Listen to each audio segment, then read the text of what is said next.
Fair Hippolyta,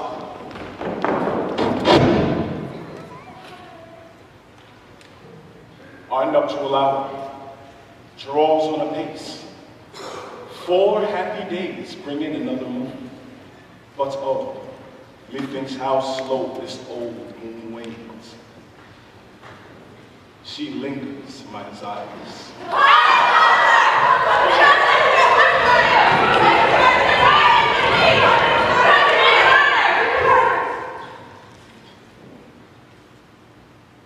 4 days will quickly steep themselves in night, and 4 nights will quickly dream away the time.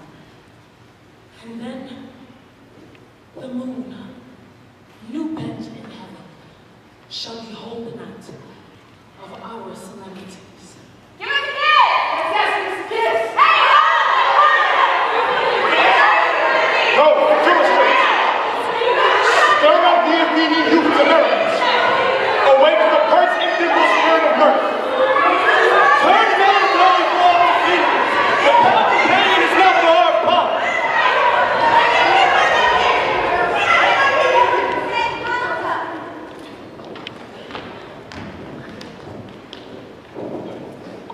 Hippolyta,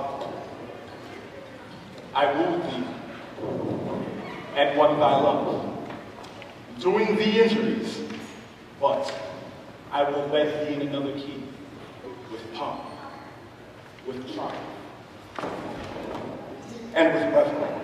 Happy Odysseus, our renowned Duke! Thanks, Lycidas.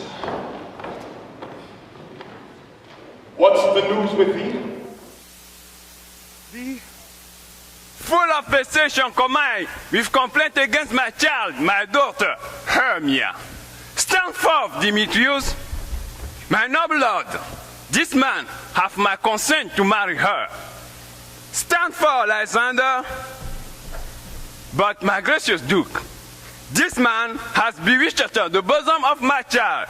Thou, Lysander, thou hast entertained love tokens with my child. Thou shalt by moonlight at her window song, and stolen her fantasy with bracelets, ring, trefoils, messengers of strong prevailment in hand and youth. With cunning hast thou fished my daughter's heart, turn her obedience, which you do to me, to stubborn harshness. So, my gracious Duke, if she will not hear before your grace, consent to marry with Demetrius, I beg the ancient privilege of Athens, as she's mine, I may dispose of her. We should be either to this gentleman or to her death, according to our law.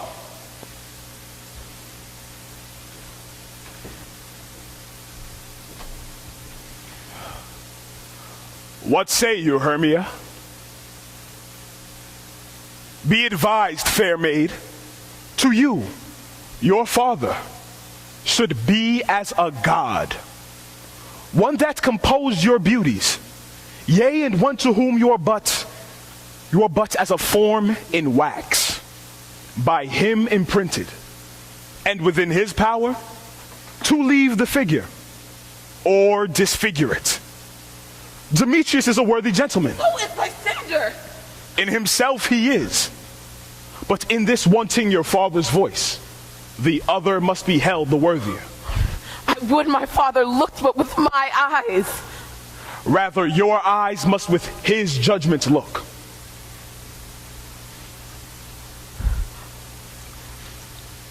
I do entreat your grace to pardon me. I know not by what power I am made bold, but I beseech your grace that I may know the worst that may befall me in this case if I refuse to wed Demetrius. Either to die the death, or to abjure forever the society of men. Therefore, fair Hermia, question your desires. Know of your youth, examine well your blood. Whether if you yield not to your father's choice, you can endure the habit of a nun. To live a barren sister all your life, chanting faint hymns to the cold, fruitless moon. Thrice blessed they that master so their blood, to undergo such maiden pilgrimage. But earthlier happy is the rose distilled than that which withering on the virgin thorn grows, lives, and dies in single blessedness. So will I grow, so live, so die, my lord, ere I will my virgin patent give up unto his lordship, whose unwished yoke my soul consents not to give sovereignty. Take time to pause, and by next new moon, the sealing day betwixt my love and me for everlasting bond of fellowship. Upon that day, either prepare to die for disobedience to your father's will, or else to wed Demetrius as he would, or on God's altar profess forever austerity and single life. Relent, sweet Hermia. And Lysander, yield that crazy title to my certain right. You have her father's love, Demetrius. Let me have Hermia's. Go, you marry him. Scornful Lysander, true, he has my love. And what is mine, my love shall render him. And she is mine, and all my right of her I do estate unto Demetrius. I am, my lord. As well derived as he, as well possessed. My love is more than his.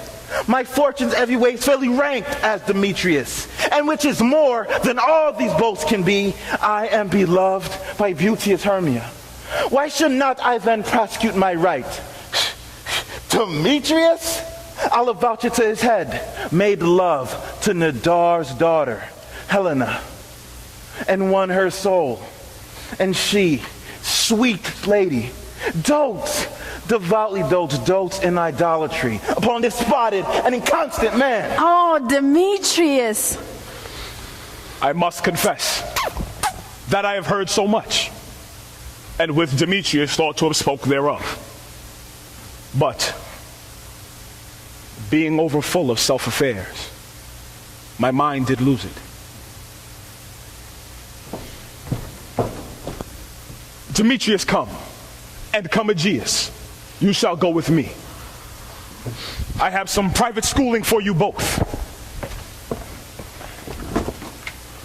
For you, fair Hermia, look you arm yourself to fit your fancies to your father's will, or else the law of Athens yields you up, which by no means we may extenuate, to death or to a vow of single life. Hippolyta, what cheer, my love?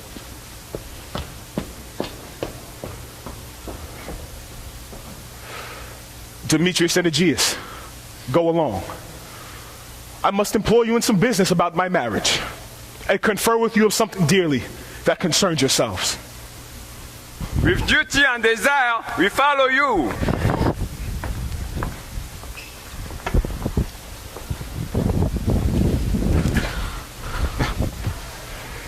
Oh, now, my love, why is your cheek so pale? How chance the roses there do fade so fast? Be like for want of rain, which I could well let pour from the tempest of my eyes. Ay me, the course of true love never did run smooth. Oh, hell! To choose love by another's eyes? Hear me, Hermia. I have a widow aunt of great revenue, and she hath no child. From Athens is her house remote 7 leagues, and she respects me as her only son. There, gentle Hermia, may I marry thee, and to that place the sharp Athenian law cannot pursue us. If thou lovest me then, steal forth thy father's house tomorrow night, and in the wood where I met thee once with Helen, there will I stay for thee. My good Lysander, I swear to thee, by Cupid's strongest bow, by that which knitteth souls and prospers loves, by all the vows that ever men broke, in numbers more than ever women spoke, in that same place that thou hast appointed me, tomorrow, truly, will I meet with thee. Keep promise, love. Look, here comes Helena. Godspeed, fair Helena. Whither away? Call you me fair? Da fair again unsay. Demetrius loves your fair. Oh, happy fair. Sickness is catching. Oh, were favor so. Yours would I catch, fair Hermia, ere I go.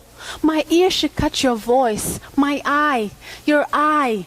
My tongue should catch your tongue's sweet melody. Oh, teach me how you look. With what are you sway the motion of Demetrius' heart? I frown upon him, yet he loves me still. Oh, that your frown would teach my smile such skill. I give him curses, yet he gives me love. Oh, now my prayers could such affection move. The more I hate him, the more he follows me. The more I love, the more he hateth me. His folly, Helena, is no fault of mine. None but your beauty. Would that fault were mine. Take comfort. He no more shall see my face. Lysander and myself will fly this place. Helen, to you our minds will unfold. Tomorrow night, when the moon doth behold her silver visage in the watery glass, decking with liquid pearl the bladed grass, a time that lovers' flights doth still conceal.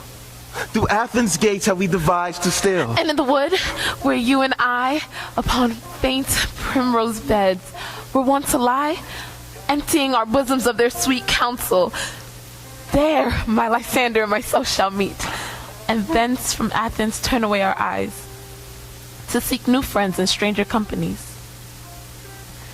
Farewell, sweet playfellow. Pray thou for us, and good luck grant thee thy Demetrius. Keep word, Lysander. We must starve our sights of lovers' food tomorrow, deep midnight. I will, my Hermia. Helena, adieu. As you on him, Demetrius dote on you. How happy some or other some can be. Through Athens, I am thought as fair as she.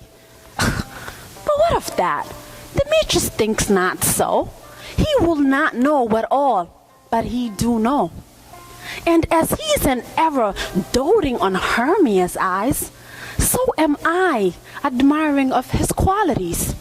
And therefore is love said to be a child, because in choice he is so oft beguiled. As waggish boys and game themselves forswear, so the boy love is perjured everywhere. For before Demetrius looked on Hermia's eyne, he held on oath that he was only mine. And when this hail some heat from Hermia felt, he dissolved in showers of oats that melt. I'll go tell him of fair Hermia's flight, then to the wood will he tomorrow night pursue her. For this intelligence, if I have thanks, it is a dear expense. But herein me night enrich my pain, to have his sight thither and back again.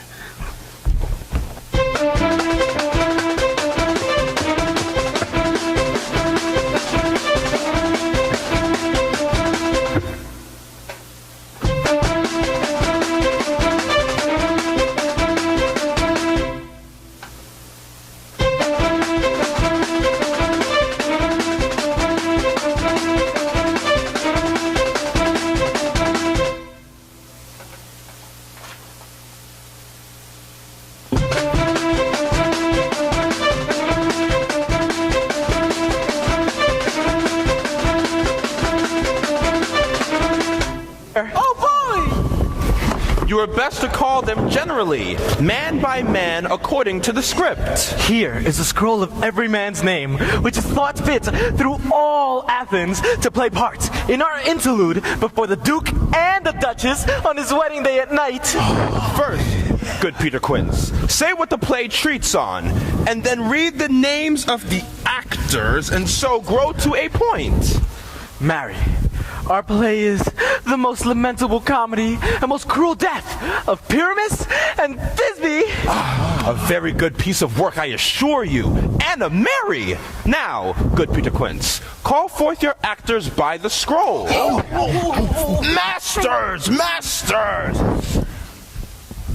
Spread yourselves. Answer as I call you.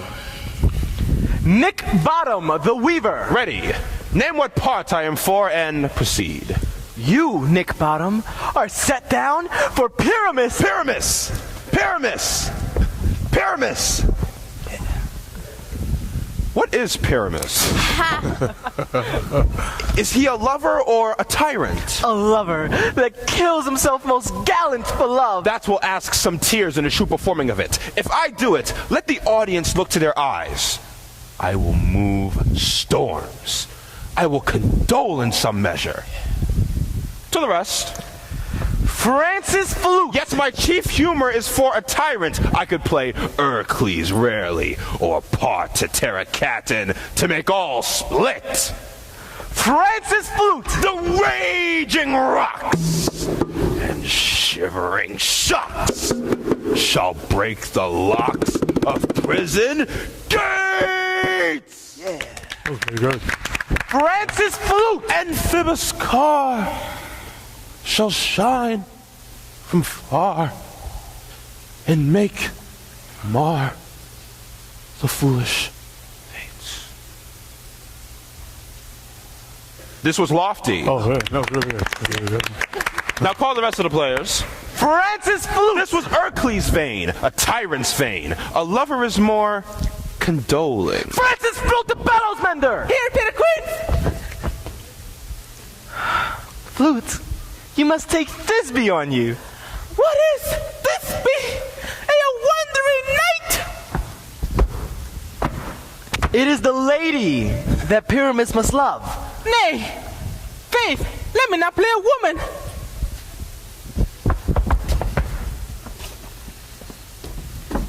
I have a beard coming. That's all one, and you shall play it in a mask, and you may speak as small as you will. If I may hide my face, let me play Thisbe too. I'll speak in a monstrous little voice. Thisbe! Thisbe! Ah, Pyramus, lover dear, thy Thisbe dear, and lady dear. No! No! You, Pyramus, and Flute, you Thisbe. Well, proceed. Robin Starveling, the tailor. Here, Peter Quince. You, Thisbe's mother.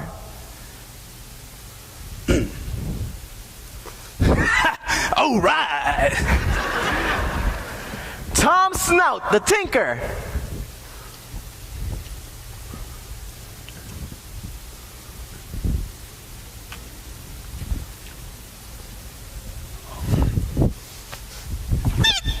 Here, Peter Quince. You, Thisbe's father. Myself, Pyramus's father. I could dig it. Snug the joiner. You, the lion's part. And I hope here is a play fitted. Have you the lion's part written? Pray if it be, give it me. For I am slow of study. You may do it extempore, for it is nothing but roaring.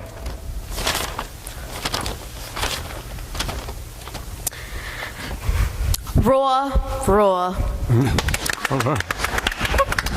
Let me play the lion's part too. I will roar. That will do any man's heart good to hear me. I will roar so that the Duke himself should say, let him roar again. Let him roar again. Roar! Roar! Roar! No! No! No!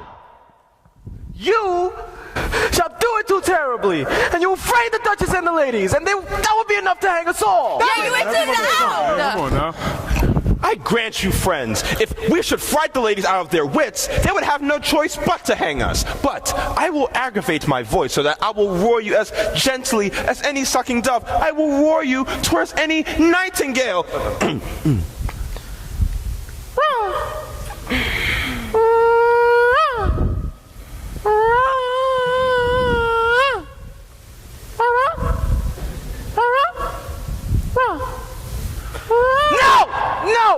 No!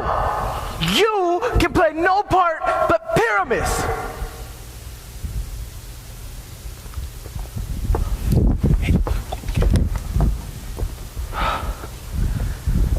For Pyramus is a sweet-faced man, a proper man, like one shall see on a summer's day, a most gentleman-like man. Therefore you must needs play Pyramus.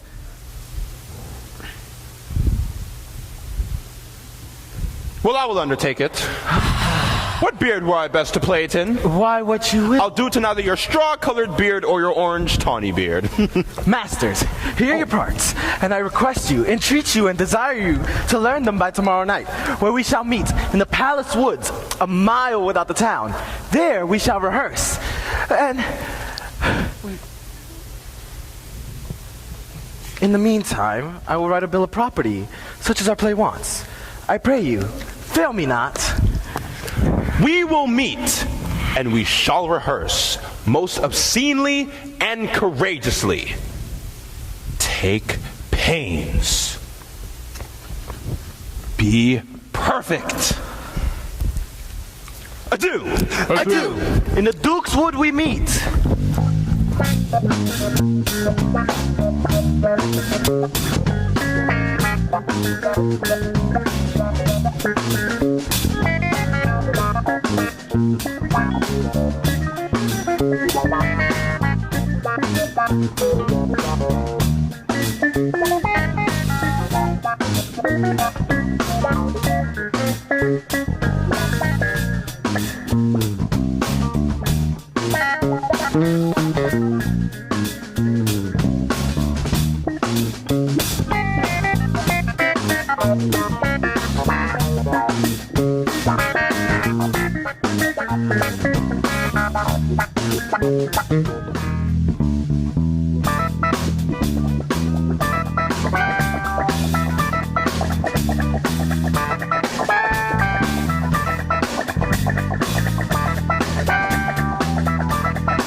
How now, spirit?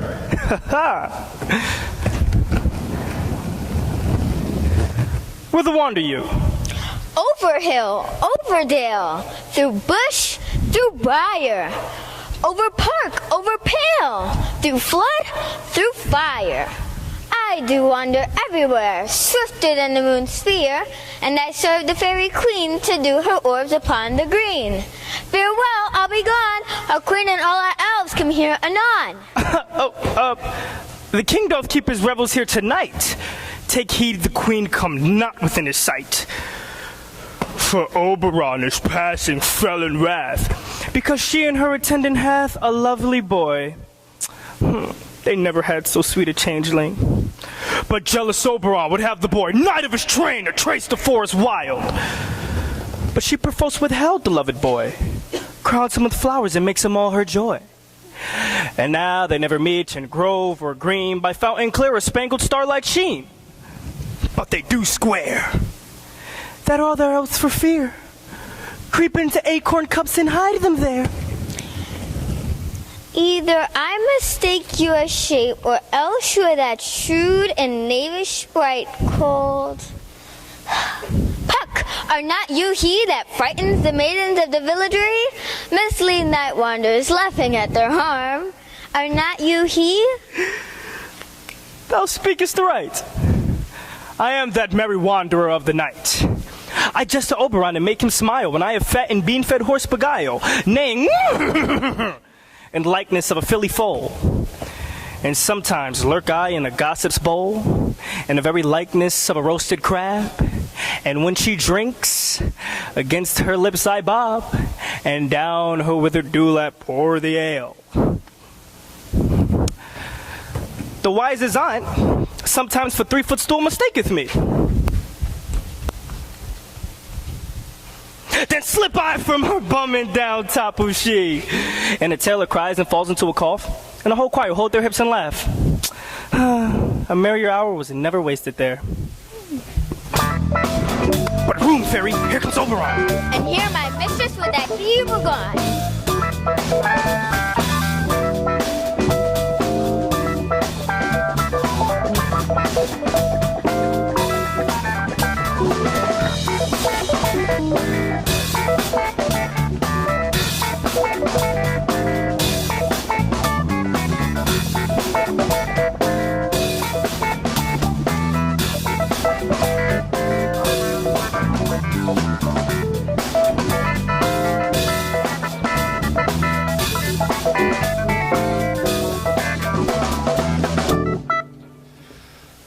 Ill met by moonlight, proud Titania.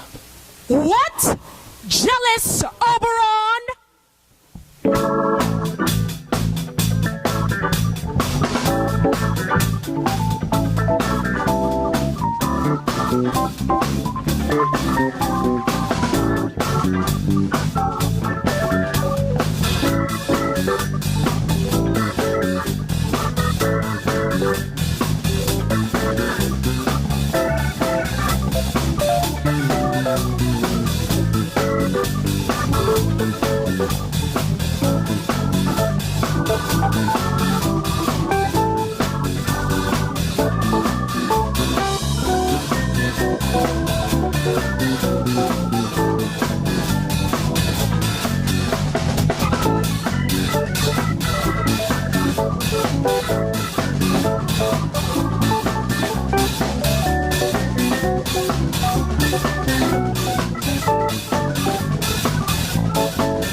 I have forsworn his bed and company. Tarry, rash wanton. Am not I thy lord? Then I must be thy lady. But I know that when thou hast stolen away from fairyland, thou art versing love to amorous Philida. Why art thou here but that, forsooth, the bouncing Amazon, your buskinned mistress, and your warrior love, to Theseus must be wedded, and you come to give their bed joy and prosperity. How canst thou thus for shame, Titania, glance at my credit with Hippolyta, knowing I know thy love to Theseus? Didst thou not lead him through the glimmering night, and make with him fair Aegle break his faith, and with Aridin, and with Antiopa? These are the forgeries of jealousy! And never, since the middle summer spring, met we on hill, in dale, in forest, or mead, by paved fountain, by rushy brook, or in the beached margin of the sea, to dance our ringlets to the whistling wind. But with thy brawls thou hast disturbed our sport. Therefore, the winds, as in revenge, have sucked up from the sea contagious fogs, which falling in the land have every pelting river made so proud that they have overborne their continents. Therefore the moon, the governess of floods, pale in her anger, washes all the air, that rheumatic diseases do abound. And through this distemperature, we see the seasons alter. Hoary-headed frosts fall in the fresh lap of the crimson rose, and on winter's thin and icy crown, an odorous chaplet of sweet summer buds is as in mockery set. The spring, the summer, childing autumn, angry winter, change their wonted liveries, and the mazed world, by their increase, now knows not which is which. And this same progeny of evils comes from our debate, from our dissension. We are their parents and original. Will you amend it then? It lies in you. Why should Titania cross her Oberon? I do but beg a little changeling boy to be my henchman. Set your heart at rest. The fairyland buys not the child. The fairyland buys not the child of me. I will not part with him. How long within this wood intend you stay? Perchance till after Theseus's wedding day. If you will see our moonlight revels, go with us. If not, shun me, and I will spare your haunts. Give me that boy, and I will go with thee. Not for thy fairy kingdom! Fairies, away!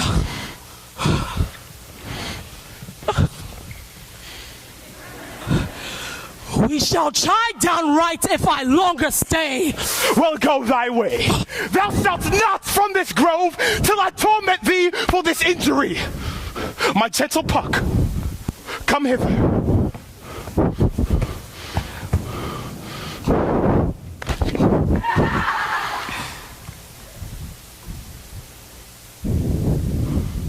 Thou rememberest, since once I sat upon a promontory and heard a mermaid on a dolphin's back, uttering such dulcet and harmonious breath that the rude sea grew civil at her song, and certain stars shot madly from their spheres to hear the sea maid's music. I remember. At that very time I saw, but thou couldst not, flying between the cold moon and the earth, Cupid, all armed.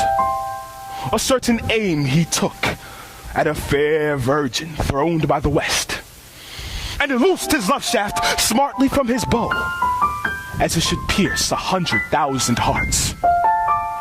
But Cupid's fiery shaft quenched in the chaste beams of the watery moon, and the imperial virgin passed on, in maiden meditation fancy free. Yet marked I where the bolt of Cupid fell. It fell upon It fell upon a little western flower, before milk white, now purple, with love's wound. And maidens call it love in idleness. Fetch me that flower, the herb I showed thee once. The juice of it on sleeping eyelids laid will make all man or woman madly dote upon the next live creature it sees. Fetch me that flower, and be thou here again, ere the Leviathan can swim a league. I'll put a girdle around the earth in 40 minutes. Whee!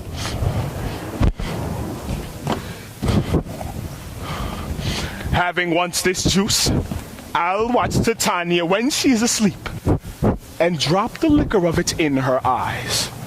The next thing she waking looks upon, be it on dog, horse, or bear, she shall pursue it with the soul of love. And ere I take this charm from off her sight, as I can with another herb, I'll make her render up her boy to me. She is Demetrius! But who comes here? I am invisible, and I will overhear their conference. I love thee not, therefore pursue me not. Where is Lysander and fair Hermia? The one I'll slay. The other slayeth me. Thou toldst me they were stolen unto this wood. Now here am I, wood within this wood, because I cannot meet my Hermia. Hence get thee gone, and follow me no more. You draw me, you hard-hearted adamant. Yeah, you draw not iron, for my heart is true and still. Do I entice you? Do I speak you fair? Or rather, do I not in plainest truth tell you that I cannot nor will not love you? Even for that do I love you the more.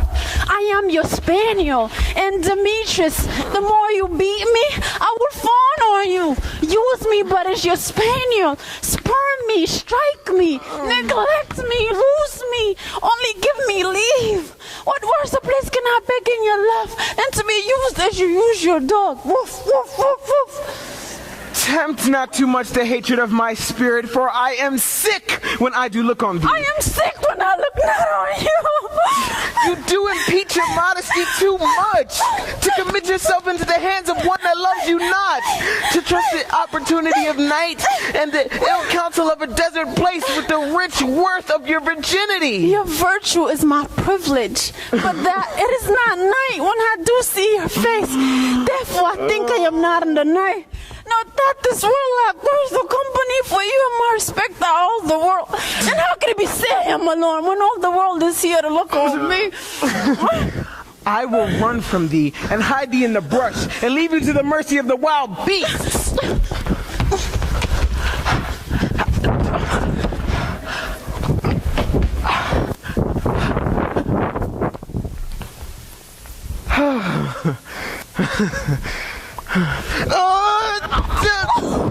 I will not stay, let me go!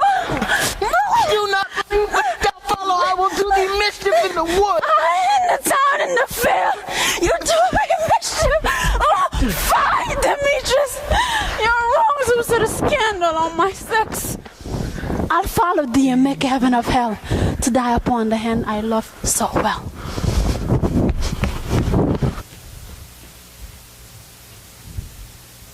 Fare thee well, nymph. Ere he do leave this grove, thou shalt fly him, and he shall seek thy love. Welcome, wanderer.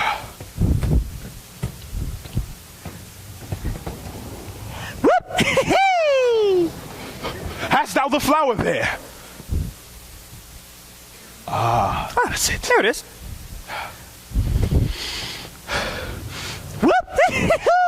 I pray thee, give it to me. Okay, okay.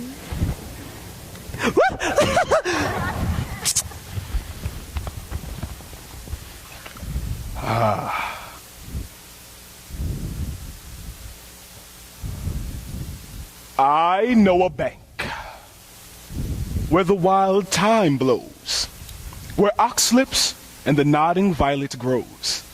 There sleeps Titania some time of the night, lulled in these flowers with dances and delight. And with the juice of this, I'll streak her eyes and make her full of hateful fantasies. Take thou some of it, and seek through this grove. A sweet Athenian lady is in love with a disdainful youth. Anoint his eyes, but do it for the next thing he espies may be the lady. Affect it with some care, that he may prove more fond on her than she upon her love, and meet me ere the first cock crow. Fear not, my lord. Your servant shall do so.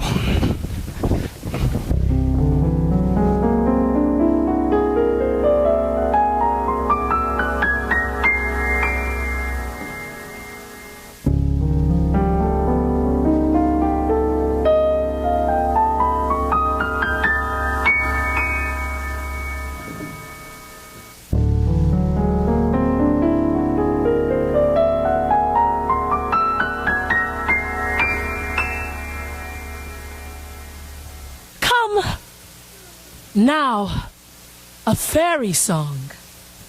Then, for the third part of a minute, hence, some to kill cankers in the musk rosebuds, and some keep back the clamorous owl that nightly hoots and wonders at our quaint spirits. Sing me now asleep, then to your offices, and let me rest.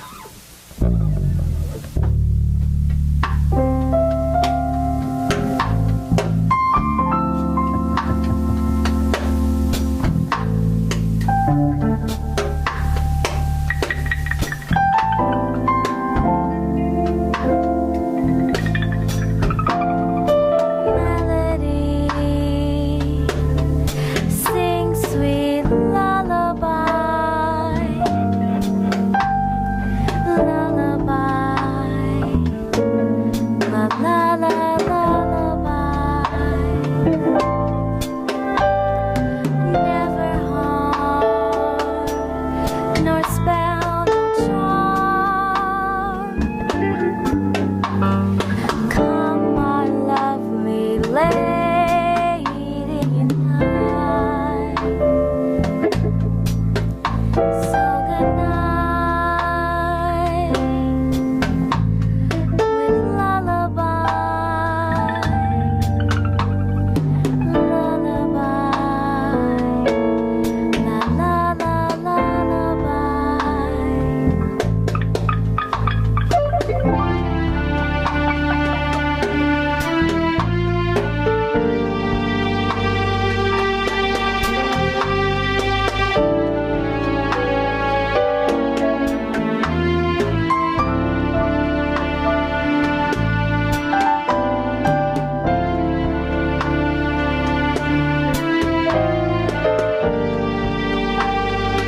Peace away, now all is well. One aloft stands sentinel.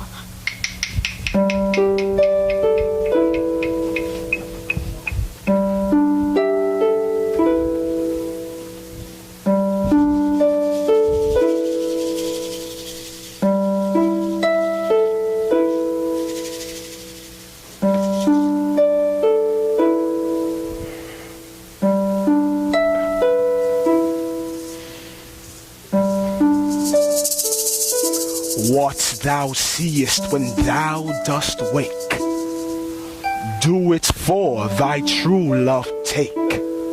Love and languish for his sake, be it on dog, horse, or bear, or lion or bull with bristled hair.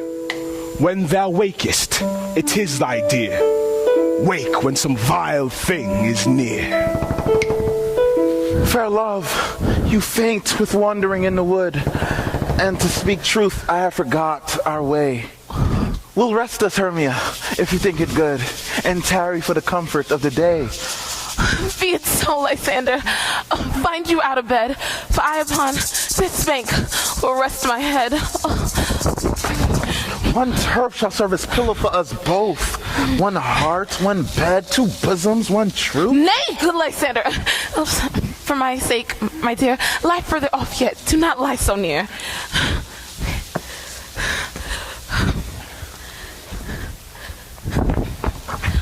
Oh, take the scent sweet of my innocence.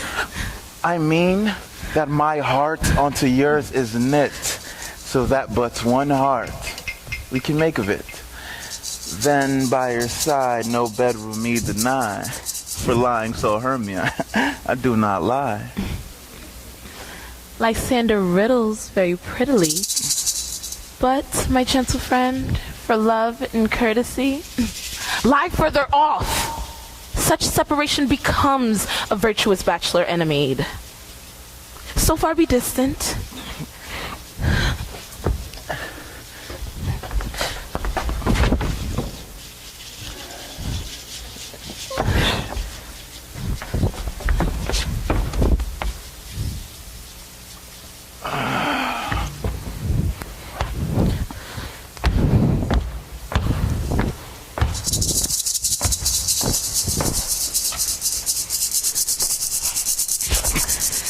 Good night, sweet friend.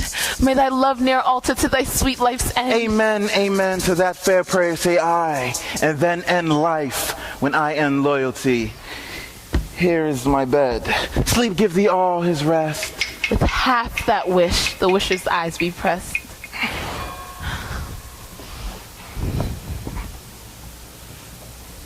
Through the forest have I gone, but Athenian found I none, on whose eyes I might anoint this flower's force and stirring love. Who's here? Apparel of Athens he doth wear. This is he, my master said, that despised the Athenian maid. And here the maiden, sleeping sound, on the dank and dirty ground. Pretty soul. She should not lie near this lack love, this kill courtesy. Churl, upon your eyes I throw all the power this charm doth owe.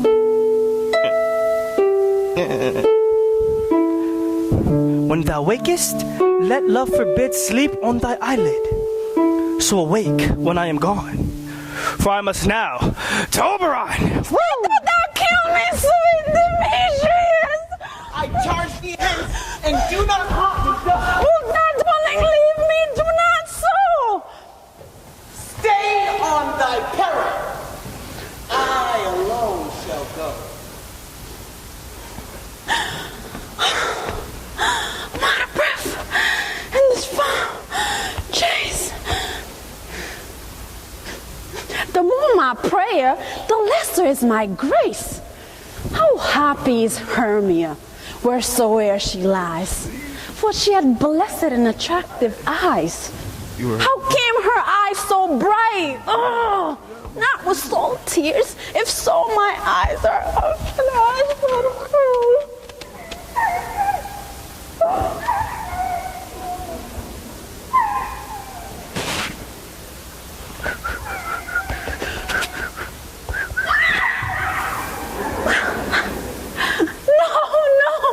as ugly as a bear. For beats to meet me, run away for fear. But who is here? Lysander? On the ground? Dead? Or asleep?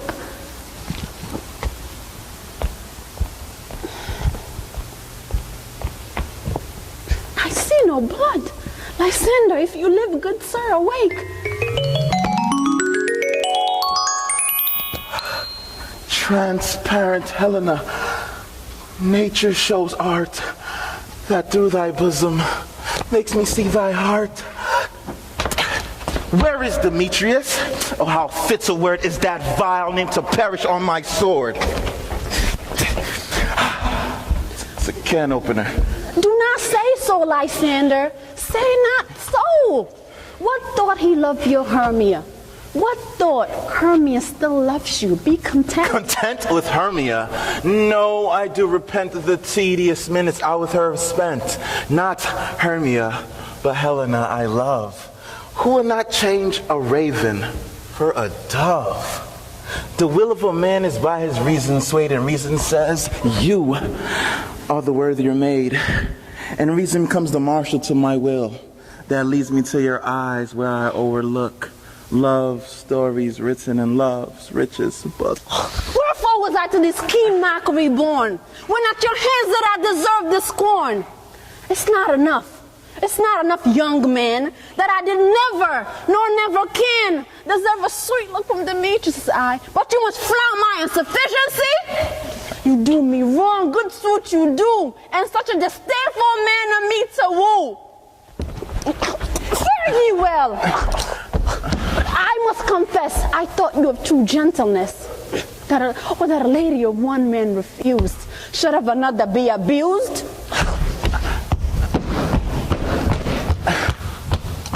She sees not Hermia.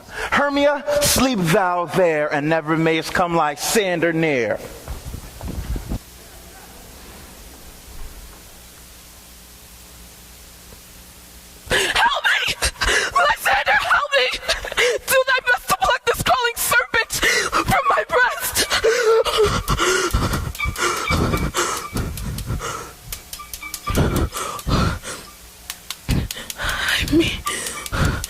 What a dream was here. Lysander, look how I quake with fear. You think a serpent eat my heart away, and you sat there smiling at his cruel prey. Lysander? What? Removed? Lysander! Lord? What? Out of hearing? Gone? No sound? No word? Alack, where are you? Speak! And if you can hear, speak of all love!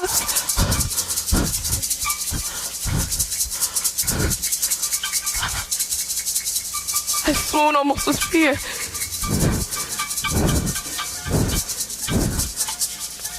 No?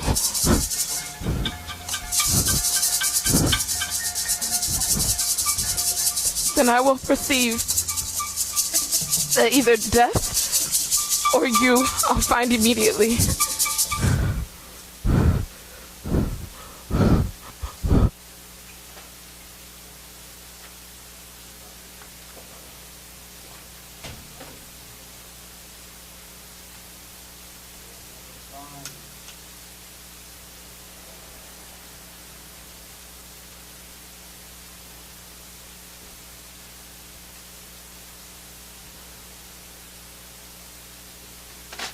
In the jungle, the mighty jungle. Are we all met? Pat, Pat, and here's a marvelous place for our rehearsal. This green plot will be our stage.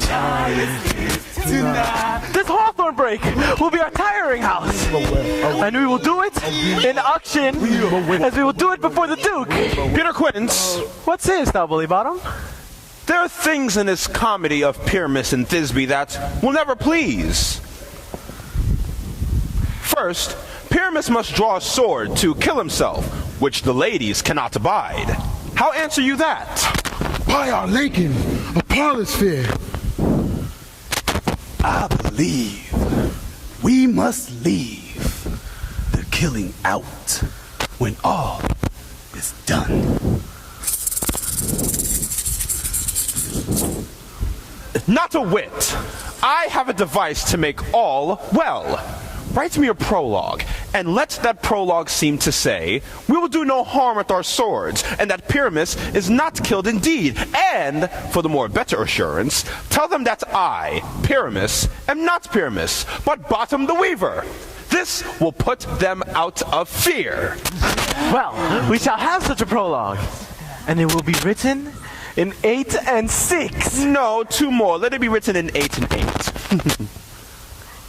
Will not the ladies be afraid of the lion? I promise you. Masters, you must consider with yourselves to bring in. God shield us. A lion among ladies is a most dreadful thing. For there is not a more fearful wildfowl than your lion living. And we ought to look to it. Therefore, another prologue must say that she is not a lion. Nay, you must name her name. And half her face must be seen through the lion's neck, and she herself must speak through, saying thus, or to the same defect, ladies, or fair ladies, I would wish you, or I would request you, or I would entreat you, not to fear, not to tremble my life for yours. If you think I come hither as a lion, to pity on my life, no. I am no such thing. I am a person as other people are. And there indeed, let her name her name, and tell them plainly she is Snug the Joiner. Well, it shall be so. But there are 2 other things. That is, to bring on moonlight into the chamber. For Pyramus and Thisbe did meet by moonlight. Doth the moon shine the night we play our play? A calendar. A calendar! Ah, here, look in the almanac. Find out moonshine. Find out moonshine. Oh, whoa. Snug. Oh. Yes, it does shine that night. Why, then may you leave a window where we play open and the moon may shine in. Aye, or else someone may come in with a bush of thorns and a lantern and say he comes to disfigure or to present the person of moonshine.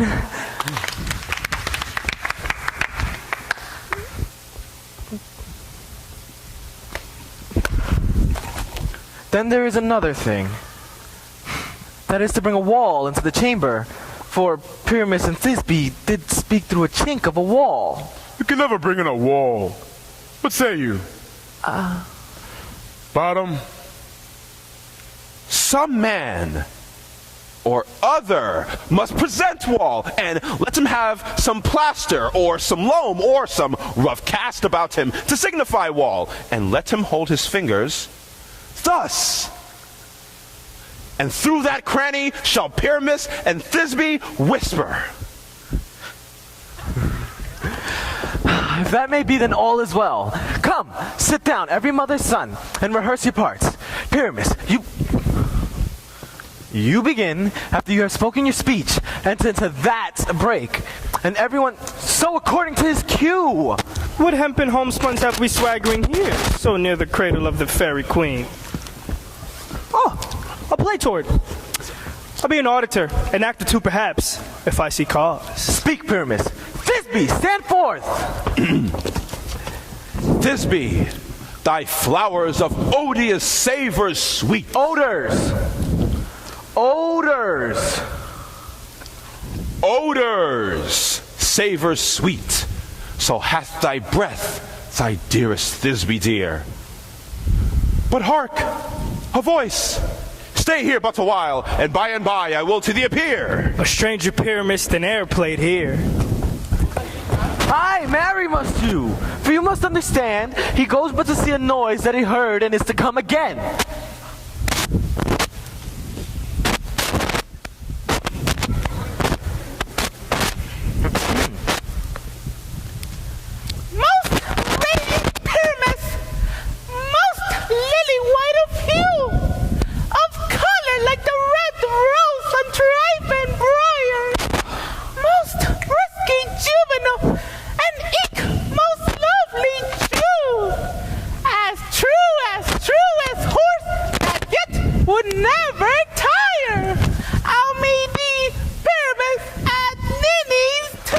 That's Linus too, man! And you must not speak that yet. You speak all your parts at once, cues and all. Pyramus, enter. Your cue is past. It is never tire. Oh!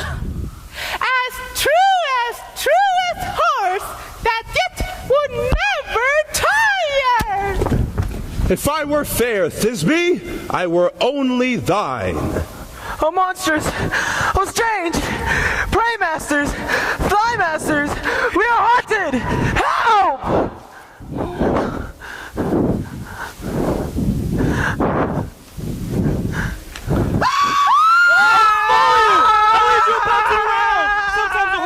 Sometimes a hound, and neigh and bark and roar and grunt and burn like hound horse fire at every turn. Why do they run away? This is a knavery of them to make me afeared. Oh, bottom, that word changed. What do I see on thee? What do you see? You see an ass head of your own, do you? Bless thee, bottom. Bless thee. Thou art translated.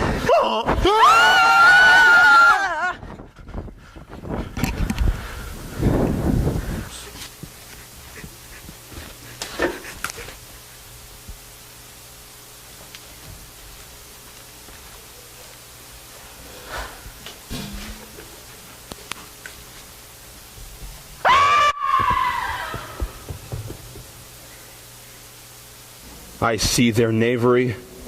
This is to make an ass of me, to frighten me if they could. But I will not stir from this place. Do what they can. I will walk up and down here, and I will sing, that they shall hear I am not afraid.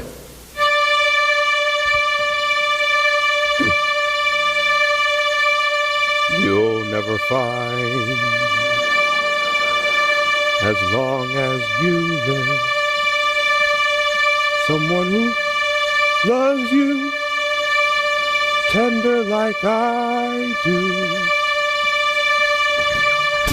You'll never find,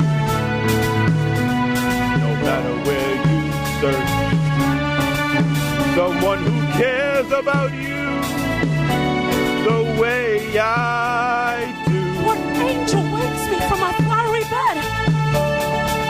Whoa, I'm not bragging on myself, baby, but I'm the one who loves you, and there's no one else.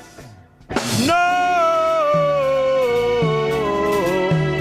one else. You'll never find the rhythm, the ride, all the magic we shared, just us two. Well, I'm not trying to make you stay, baby, but I know somehow, someday, some way, you're gonna miss my loving. You're gonna miss my loving. You're gonna miss my loving. You're gonna miss my loving. You're gonna miss my loving. You're gonna miss my love. Whoa, whoa. You're gonna miss my loving. Late in the midnight hour, baby. You're gonna miss my loving. When it's cold outside, you're gonna miss my loving. I know that you are gonna miss my love. I know you're gonna miss my love.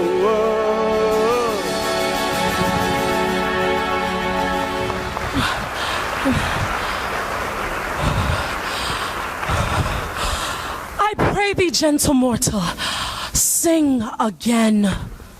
Mine ear is much enamored of thy note, so is mine eye enthralled to thy shape. And thy fair virtue's force perforce doth move me on the first view to say, to swear, I love thee. Methinks, mistress, you should have little reason for that. And yet, to say the truth, reason and love keep little company together nowadays. The more to pity that some honest neighbors will not make them friends. Nay, I can gleek upon occasion. Thou art as wise as thou art beautiful. Not so, neither. But if I had wits enough to get out of this wood, I'd have enough to serve mine own turn. Out of this wood do not desire to go!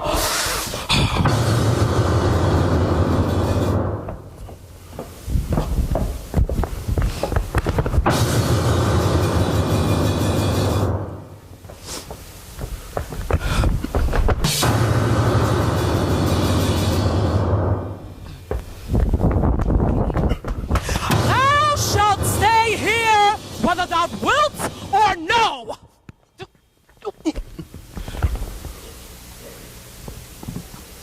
I am a spirit of no common rate.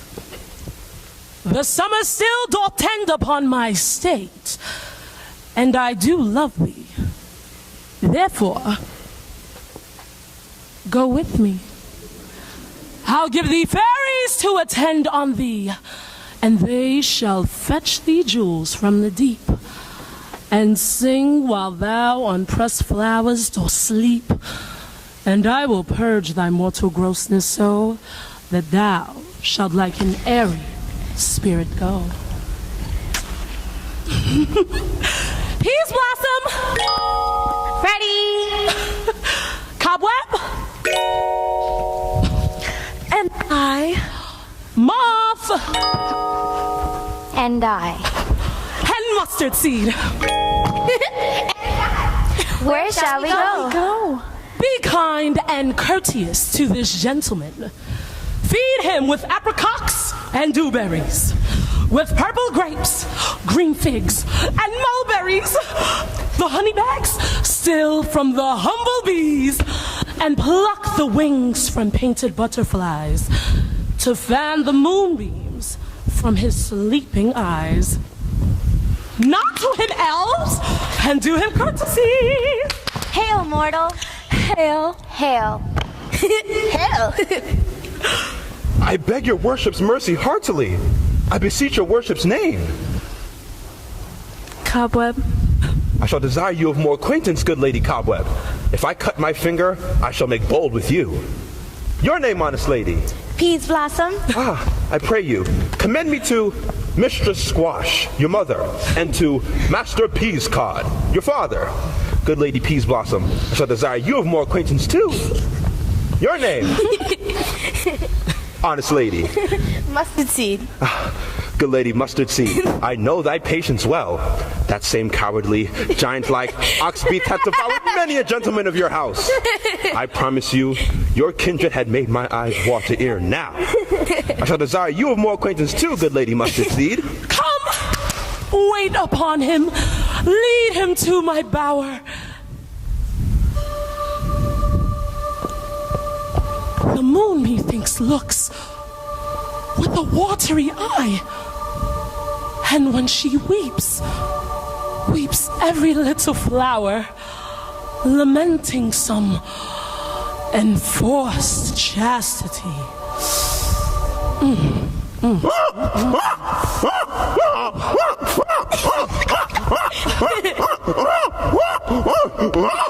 Tie up my love's tongue.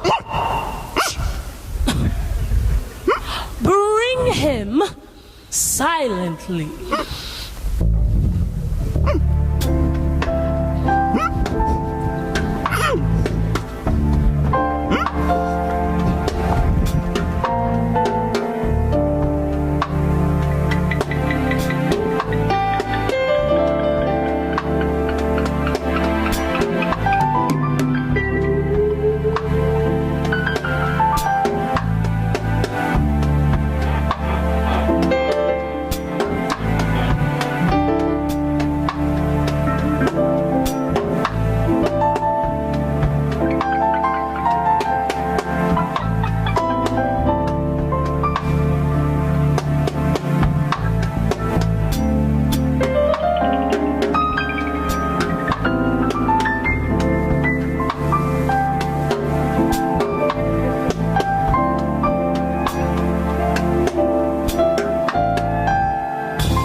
I wonder if Titania be awaked.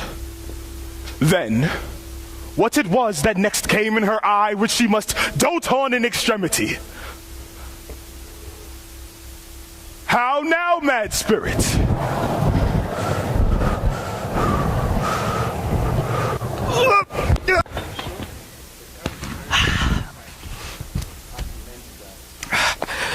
My mistress with the monster is in love. Near to her close and consecrated bower, while she was in her dull and sleeping hour, a crew of rude mechanicals who worked for bread upon Athenian stalls met together to rehearse a play, intended for great Theseus' nuptial day. The shallowest thick-skinned barren sort who pyramids presented in their sport forsook his scene and entered in a break, when I did him at his advantage take. An ass's knoll I fixed on his head, anon his Thisbe must be answered. And forth my mimic comes when they him spy, sever themselves, woohoo, and madly sweep the sky. So at his sight away his fellows fly. I left them in this distracted fear, and left sweet Pyramus translated there. When in that moment, so it came to pass, Titania waked and straightway loved it ass.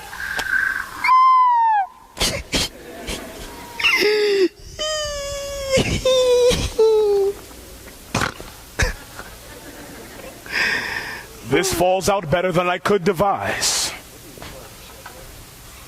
But hast thou yet latched the Athenian's eyes with the love juice, as I bid thee do? I took him sleeping. That is finished too. And the Athenian woman by his side, that, when she awaked, a force she must be eyed. Hermia! Hermia! Stand close. This is the same Athenian. Lysander! This is the woman. Hermia! But not this the man. Hermia!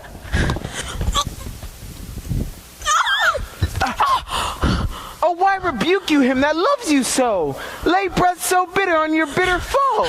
Now I but chide, but I should use thee worse. For thou, I fear, hast given me cause to curse, and thou hast slain Lysander in his sleep.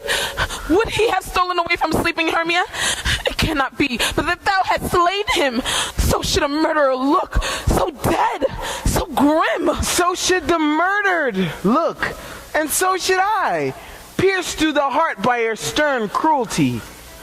And yet you, the murderer, look as bright, as clear as yonder Venus in her glimmering sphere. What's this to do with my Lysander? Where is he? Oh, good Demetrius, wilt thou give him to me? I'd rather give his carcass to my hounds. Out, you dog! Out, you cur!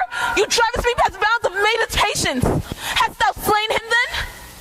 Henceforth, never be numbered among men. Once, tell truth, even for my sake. Durst thou see him being awake, and hast thou killed him sleeping? I am not guilty of Lysander's blood, nor is he dead for aught I can tell. I pray thee, tell me then that he is well. And if I could, what would I get there for? A privilege never to see me more. And from thy hated presence part I so. See me no more, whether he be dead or no. There is no following her in this fierce vein. Here, therefore, for a while I shall remain. So sorrow's heaviness doth heavier grow, for depth that bankrupt sleep doth sorrow owe. What hast thou done? Thou hast mistaken quite, and laid the love juice on some true love sight. About the wood, go swifter than the wind, and Helena of Athens look thou find. By some illusion seest thou bring her here. I'll charm his eyes against she do appear. I go, look how I go! Swifter than the arrow from the Tartar's bow! Woo!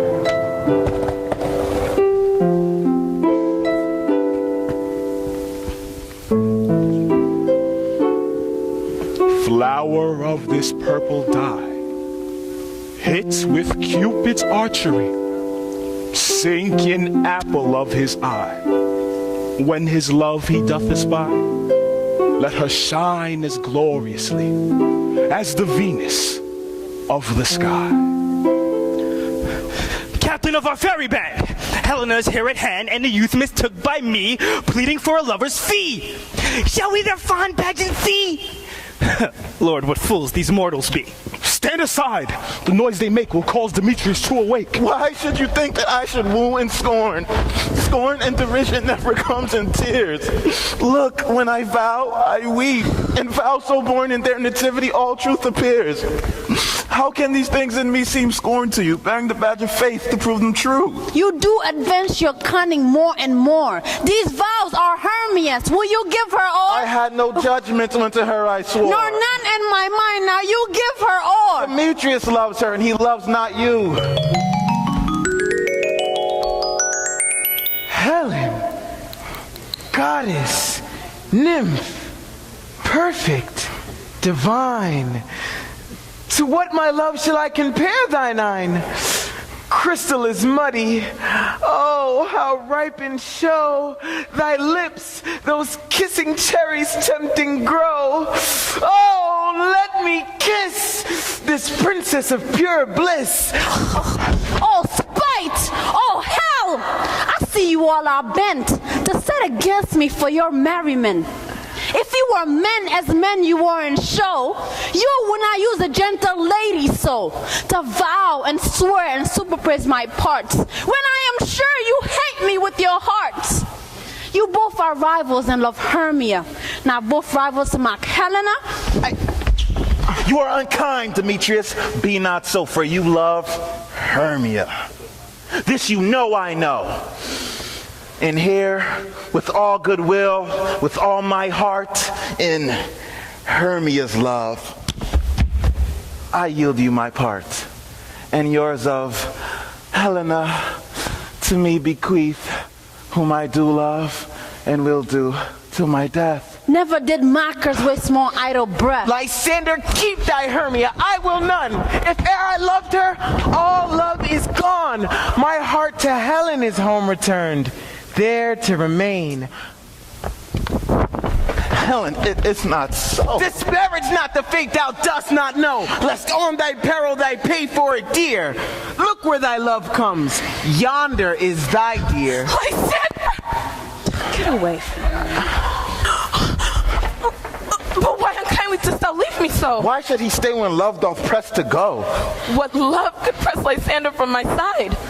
Fair Helena, who more engilds the night than all you fiery stars and eyes of light.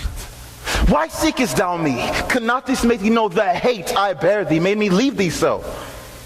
You speak not as you think. It cannot be. Lo, she's one of this confederacy. Now I perceive they have conjoined all three to fashion this false sport in spite of me. Injurious Hermia, most ungrateful maid. Have you conspired? Have you with these contrived to bait me with this foul derision? Or is it all for God? All school days friendship, childhood innocent, to join men in scorning your poor friend? It is not friendly. It is not maidenly. I'll sex as well as I may charge you for it, though I alone do feel the injury. I scorn you not. It seems that you scorn me. Have you not said Lysander as in scorn? And made your other love, Demetrius, who even but now did spur me with his foot, to follow me and call me goddess, nymph, divine, rare, precious, and celestial. Wherefore speaks he this, but by your consent, by your setting on. I understand not what you mean by this. I do persevere, counterfeit sad looks, make mouths upon me when I turn my back, wink at each other. This sport shall be chronicled. Fare ye well, 'tis partly my own fault, which therefore absence soon shall remedy. Stay, gentle Helena. Hear my excuse, my love, my life, my soul. Oh, excellent. Sweet, do not scorn her so. If she cannot entreat, I can compel. Thou canst compel no more than she entreat. Thy threats have no more strength than her weak prayers. Helen, I love thee. By all my life I do. I swear by that which I will lose for thee, to prove him false that says I love thee not. I say I love thee more than he can do. If thou say so, withdraw and prove it too. Quick, come! Lysander, we're too tense all this. Away, you Ethiop! No, he'll seem to break loose. Take on as you would follow and then not come. You are a tame man. Go! Hang off, thou cat, thou bird, thou thing let loose, or I will shake thee from me like a serpent. Lysander, what changed since why you grown so rude? Sweet love. Thy love? Out, tawny tartar, out, loathed, medicinated, potion hand. Do you not jest? Yes, and so do you. Demetrius, I will keep my word with thee. I would I had your bond. I trust not your word. What? Should I hurt her? Strike her? Kill her dead? Although I hate her, I'll not harm her so. What? Can you do me more harm than hate me? Hate me? Wherefore? Am I not Hermia? Are you not Lysander? Since night you loved me, yet since night you I left by me. my life and never did desire to see thee more. Therefore be out of hope, of question, of doubt, that I do hate thee and love Helena. Oh, me, you juggler, you canker blossom, you thief of love. What? Have you come by night and stolen my love's heart from him? Fine, I say, have you no modesty? No maiden shame? Fie, you counterfeit, you puppet, you... Puppet? Why so?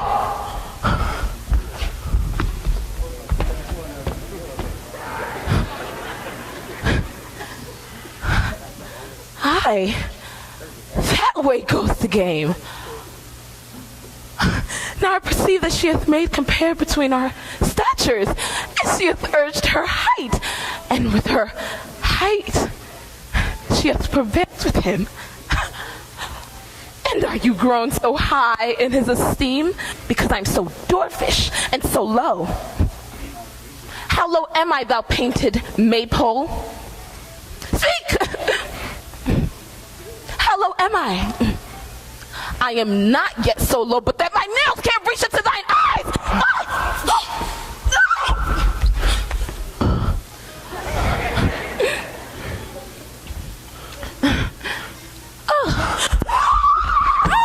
I pray you, do you mock me, gentlemen? Do not let her hurt me.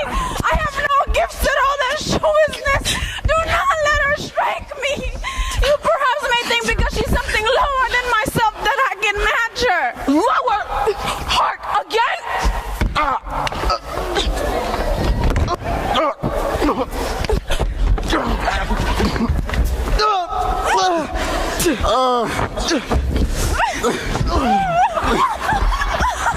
Hermia, do not be so bitter with me. I ever want to love you. That ever keep your castles never round you. Let me go. Let me go.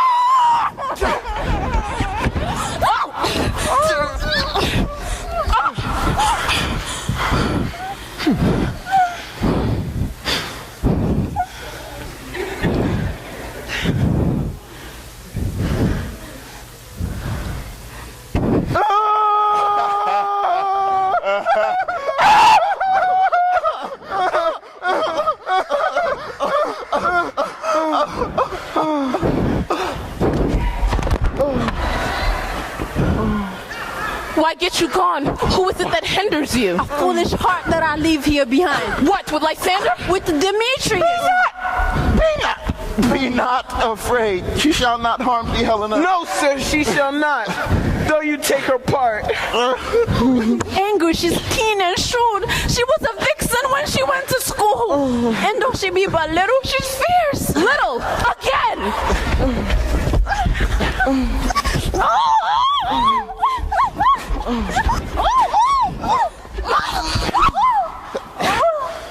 Nothing but low and little. Why do you suffer her to flout me thus? Let me come to her. Get you going, you dwarf, you minimus, you acorn. You are too officious in behalf of Helena. I'll take her part, for if thou dost, thou shalt pay for it. Now she hold me not. Now follow, if thou darest, to try who's right for Helena. Follow? I will go with thee.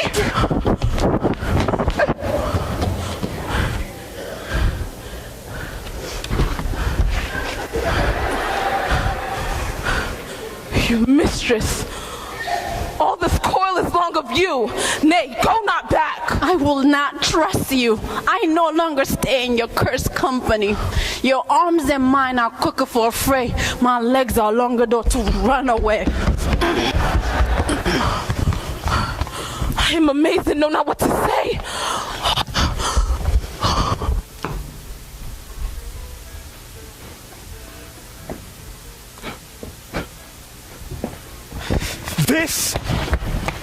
This is thy negligence.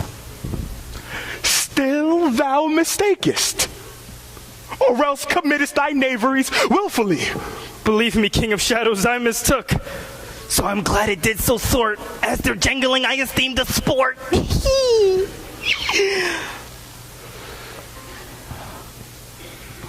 Thou seest these lovers seek a place to fight? I, therefore, Puck, overcast the night and lead these testy rivals so astray, as one come not within another's way, till o'er their brows death counterfeiting sleep with leaden legs and batsy wings doth creep. Then crush this herb into Lysander's eye, whose liquor hath this virtuous property, to take from thence all error with his might, and make his eyeballs roll with wonted sight when they next awake. When they next awake, all this derision shall seem a dream and fruitless vision, and back to Athens shall the lovers wend, with league whose dates till death shall never end. Whiles I in this affair do thee employ, I'll to my queen and beg her changeling boy, and her charmed eye release from monsters' view, and all things shall be peace. My fairy lord, this must be done with haste, for yonder shies Aurora's harbinger. Make no delay. We may effect this business yet ere day. Up and down, up and down. I will lead them up and down. I am feared in field and town. Goblin, lead them up and down. Ah, here comes one. Where art thou, proud Demetrius? Speak thou now. Here, villain, drawn and ready, where art thou? I will be with thee straight. Follow me then to plainer ground. Lysander, speak again. Thou runaway, thou coward, art thou fled? In some bush? Where dost thou hide thy head? Thou coward, art thou bragging to the stars? Come thou child, I'll whip thee. Yea, art thou there? Follow my voice, we'll try no manhood here. Ah, he goes before me and still dares me on. I come where he calls, then he is gone. I follow fast, but fallen am I in dark uneven way, and here will rest me. Come thou gentle day, for but once thy show me thy grey light, I'll find Demetrius and revenge this fight. Oh, coward, why comest thou not? Abide me if thou darest. Thou runnest before me, shifting every place, and dare not stand, nor look me in the face.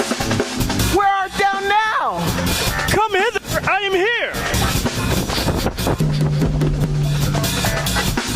Nay, then thou mockst me. Thou shalt buy this deer, if ever I thy face by daylight see. Now go thy way. Fate constraineth me to measure my length on this cold bed. By day's approach, look to be visited. Weary night, oh long, tedious night. Shine comforts from the east that I may back to Athens by daylight and sleep. Still me a while for mine own company. Yet but three? Come one more. 2 of both kinds will make a 4. Ah, here she comes, cursed and sad. Cupid is a knavish lad. Thus to make poor females mad. Never so weary, never so on woe, bedappled with dew and torn of briar. I can no further crawl, no further go. My legs keep no pace with my desires. Here will I rest me till break of day. Heaven shield, Lysander, if thy mean affray. Sleep sound on the ground.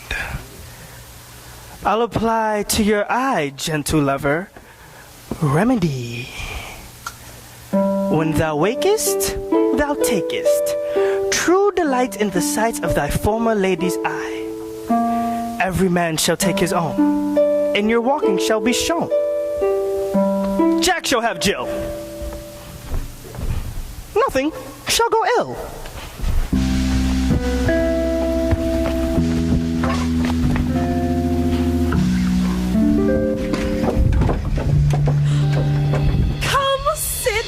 Be down upon this flowery bed, while I thy amiable cheeks do coy, and stick musk roses in thy sleek, smooth head, and kiss thy fair large ears, my gentle joy.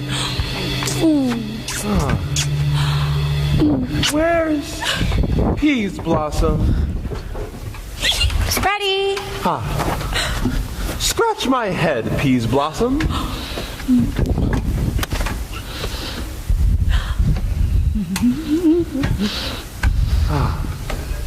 Where's Cobweb? Ready? Lady Cobweb, I pray you, get you your weapon in hand, and kill me a humblebee on the top of a thistle, and, good lady, bring me the honey bag. Now, do not fret yourself too much in the action, good lady, and have a care the honey bag break not. I would be loath to have you overflown with a honey bag, madame.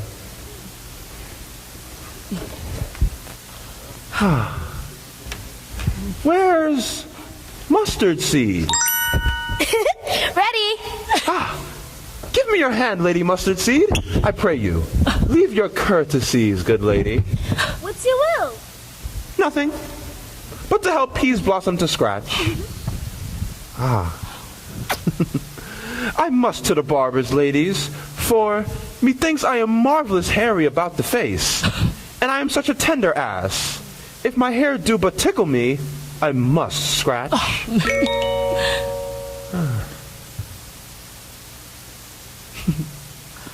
What? Wilt thou hear some music, my sweet love? I have a reasonable good ear in music. Let us have the tongs and the bones. Or say, sweet love, what thou desirest to eat.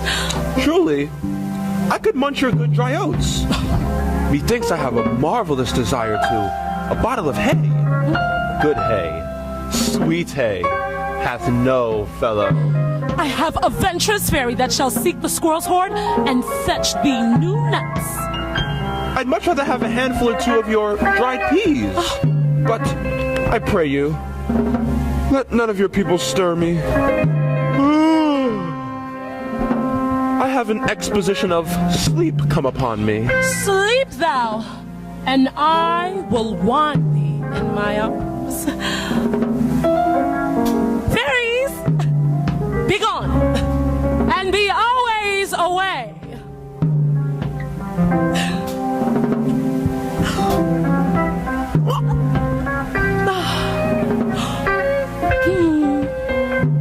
So doth the woodbine, the sweet honeysuckle, gently entwist. The female ivy so enrings the barky fingers of the elm. Oh, how I love thee, how I dote on thee.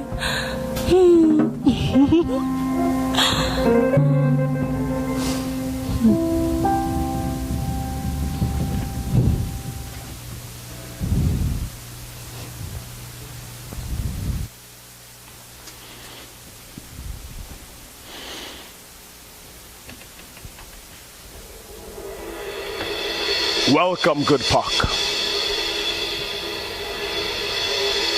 Seest thou this sweet sight? Her dotage now, I do begin to pity. For meeting her of late behind the wood, seeking sweet favors from this hateful fool. I did upbraid her and fall out with her. For she then his hairy temples had rounded with a coronet of fresh and fragrant flowers. When I had at my pleasure taunted her, and she in mild terms begged my patience, I then did ask of her changeling child, which straight she gave me, and her fairy sent to bear him to my bower in fairyland.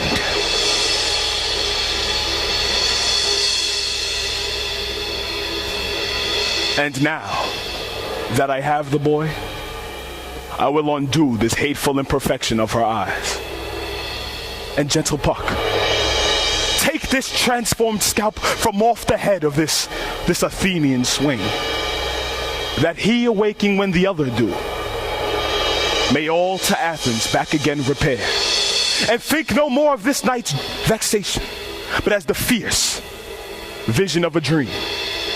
But first, I will release the fairy queen.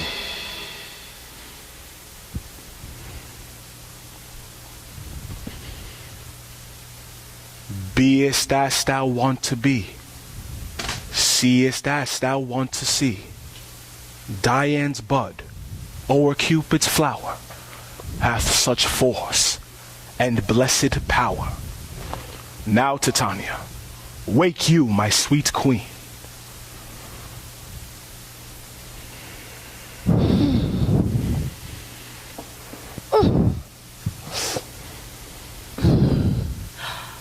My Oberon, what visions have I seen?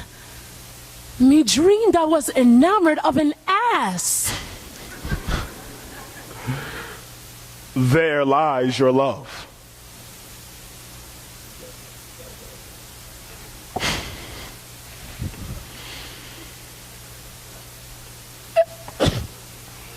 How came these things to pass? Oh, how mine eyes do loathe his visage now. Silence a while.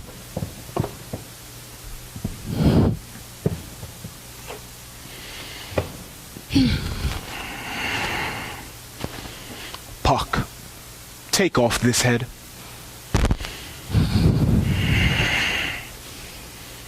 Titania, music call, and strike more dead than common sleep of all these five the sense. Music? Ho! Music such as charmeth sleep. Now when thou wakest, with thine own fool's eyes, peep.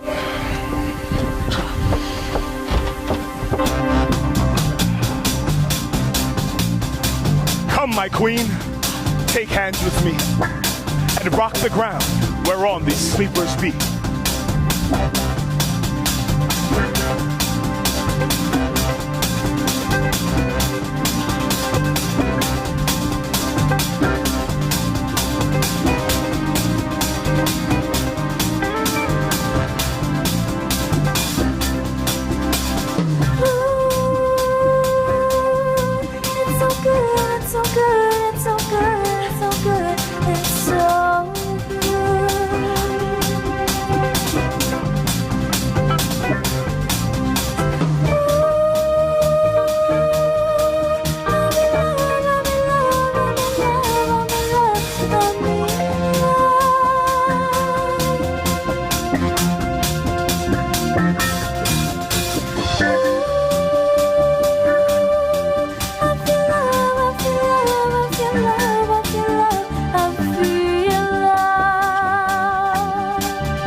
was found with these mortals on the ground.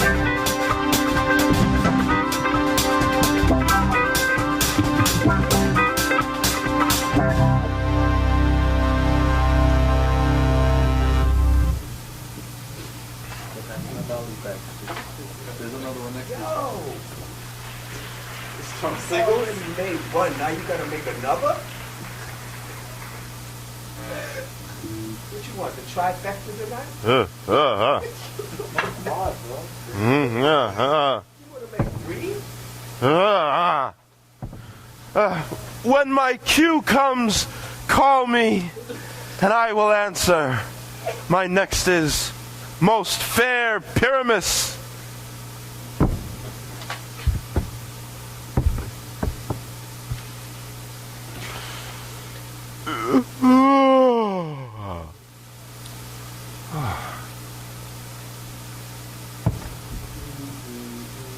Hi-ho? Hi-ho? Peter Quince? Flute? The bellows mender? Snout? The tinker? Starveling? Snug? God's my life. Stolen Henson. Left me asleep. Oh. I've had a most rare vision. I've had a dream. Past the wits of man to say what dream it was.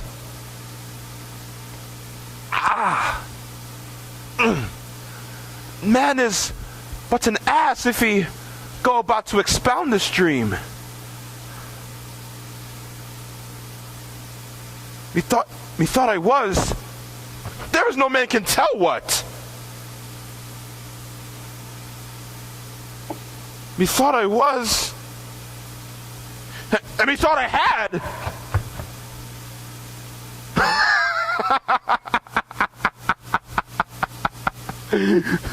But man is but a patched fool if he go about to say what methought I had. Wow. The eye of man hath not heard. The ear of man hath not seen. Man's hand is not able to taste, his tongue to conceive, nor his heart to report what my dream was. I will get Peter Quince to write me a ballad of this dream. It shall be called Bottom's Dream, for it hath no bottom. And I will sing it at the latter end of a play before the Duke. You'll never find.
My lord, this is my daughter.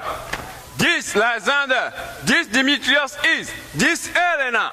I wonder if they're being here all together. No doubt they arose early to observe the rite of May, and hearing our intent, came in grace of our solemnity. But speak, Aegeus, Is this not the day that Hermia should give answer of her choice? It is, my lord. Good morrow, friends.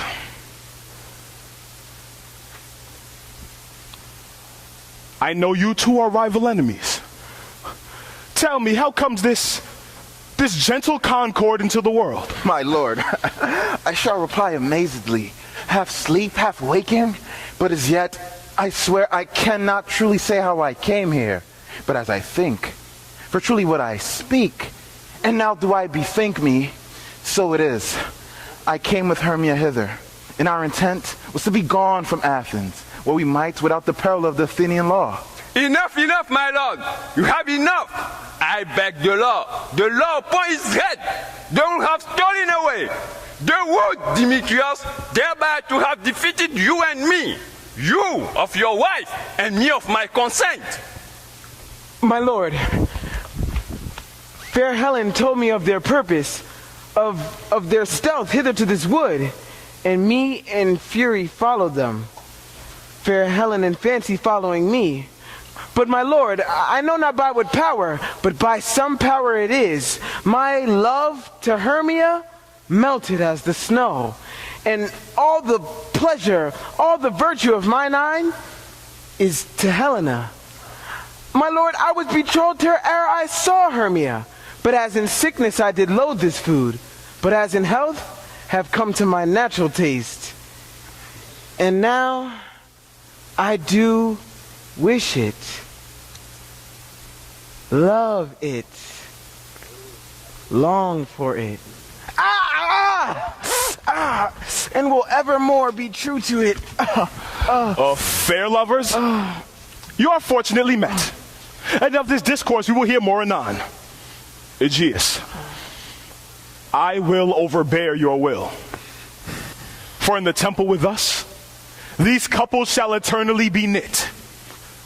Away with us to Athens, 3 and 3. We'll hold a feast in great solemnity. Come, Hippolyta, and come all. It seems as though we sleep, we dream. Was not the Duke was here and bid us follow him? Yea, and my father. And Hippolyta. Then we are awake, and on our way, let us recount our dreams.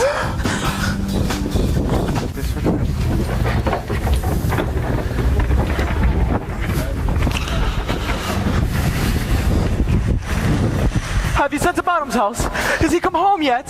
He cannot be heard of. Out of doubt, he is transported. If he come not, then the play is marred. It goes not forward. Doth it? It is not possible. There is not another man in all Athens able to discharge Pyramus but he. No, he has simply the best wit of any handicraft man in Athens. Aye, and the best person too. And he is a very paramour for a sweet voice. You must say paragon. A paramour is, God bless us, a thing of naught. Masters! The Duke is coming from the temple, and there's 2 or 3 more lords and ladies married. If our sport had gone forward, we have all been made men. Oh, sweet bully bottom. Thus hath he lost 6 pence a day during his life? He could not escape 6 pence a day. If the Duke had not given him 6 pence for playing Pyramus, I'll be hanged. He would have deserved it. 6 pence in Pyramus or nothing. Where are these lads? Where are these hearts? Bottom! The most courageous day, most sweet and lovely hour. Masters, I'm to discourse wonders, but ask me not of what. For if I tell you, I am no true Athenian. I will tell you everything right as it fell out. Let us hear, sweet Bottom. Not a word of me. All I will tell you is that the Duke hath dined. Get ye apparel together, new ribbons to your pumps, meet presently at the palace, every man look o'er his part. In any case, let not she who plays the lion pare her nails, for they shall hang out as a lion's claws. And, most dear actors, eat no onions nor garlic, for we are to utter sweet breath. I do not doubt but to hear them say it is a sweet comedy. No more words! Away! Go! Away! That's what they scared of. Because if they're leaving, yeah. Here.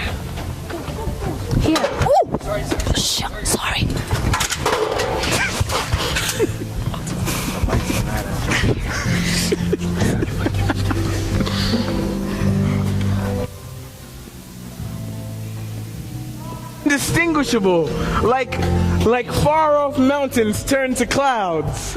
Methinks I see things with parted eye when everything seems doubled. So methinks I have found Demetrius like a jewel, mine own and not mine own. Are you sure we are awake? 'Tis strange, my Theseus, that which these lovers speak of. More strange than true. I never may believe these antique fables nor these fairy toys. Lovers and madmen apprehend more than cool reason comprehends.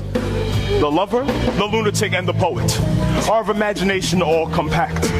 And in the night, imagining some fear, how easy is a bush, suppose the bear. But all the story of the night told over grows to something of great constancy. But howsoever strange and admirable. Joy, gentle friends. Joy and fresh days of love accompany your hearts. More than to us. Wait in your royal walks. You're bored. You're bad.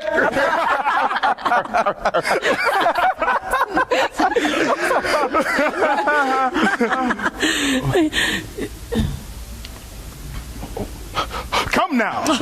What shows? What dances shall we have to wear away this long age of 3 hours between our after supper and our bedtime? Where is our usual manager of mirth?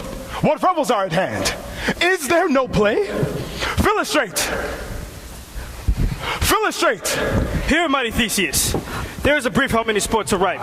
Make choice of which your highness shall see first.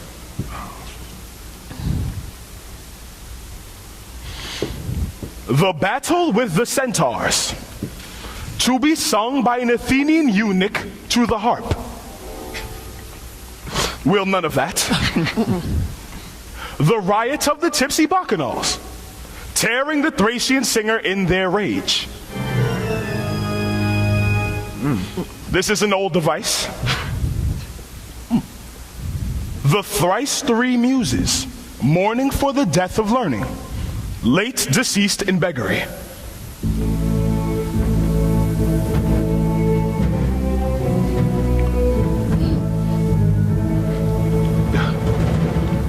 Not sorting with a nuptial ceremony. A tedious brief scene of young Pyramus and his love Thisbe. Very tragical mirth. Merry and tragical. Tedious and brief. That is hot ice and wondrous strange snow. What are they that do play it? Hard-handed men at work in Athens here, which never labored in their minds till now. And we will hear it. No, my noble lord, it is nothing. I've seen it over, and it is nothing. Nothing in the world. I will hear that play. Our play is preferred!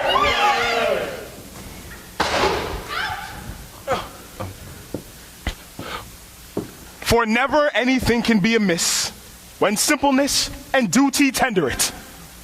Go bring them in. And take your places, ladies. So please, your grace, prologue is addressed. Let him approach.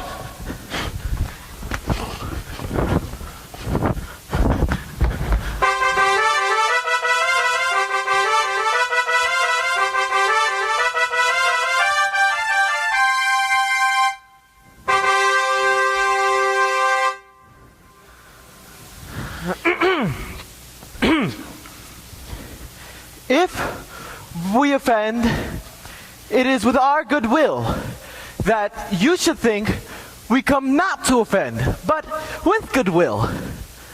To show our simple skill, that is the true beginning of our end. Consider then, we come but in despite. We do not come as minding to contest you. Our true intent is, all for your delight, we are not here. That you should hear repent you, the actors are at hand, and by their show, you shall know all that you are like to know. This fellow doth not stand upon points. His speech was like a tangled chain, nothing impaired, but all disordered. Who's next? How shall we find the concord of this discord?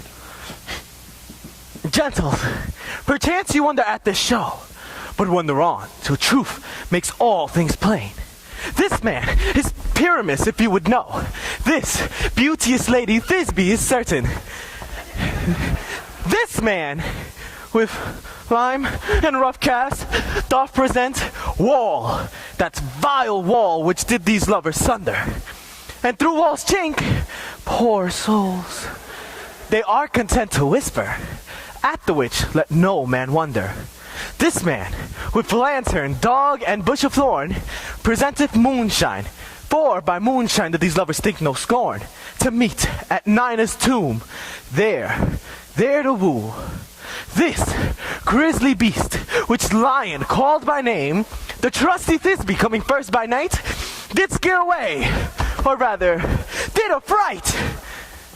And as she fled, her mantle she let fall, which Lion with vile bloody mouth did stain. Anon comes Pyramus, sweet youth and tall, and finds his trusty Thisbe's mantle slain. Whereat, with bloody, blameful blade, he bravely broached his boiling bloody breast. And Thisbe, tarrying in mulberry shade, his dagger drew and died. For all the rest, let Lion, moonshine, Wall, and lovers twain at large discourse, while here they do remain. I wonder if the lion be to speak. No wonder, Lord. One lion may when many asses do.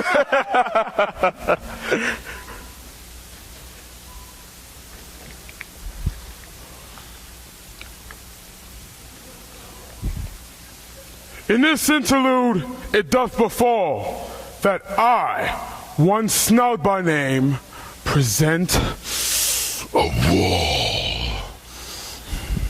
And such a wall as I would have you think would have in it a crannied hole or a chink, through which the lovers Pyramus and Thisbe often did whisper through very secretly. This loam, this rough cast, this stone does show that I am the same Wall. The truth is so.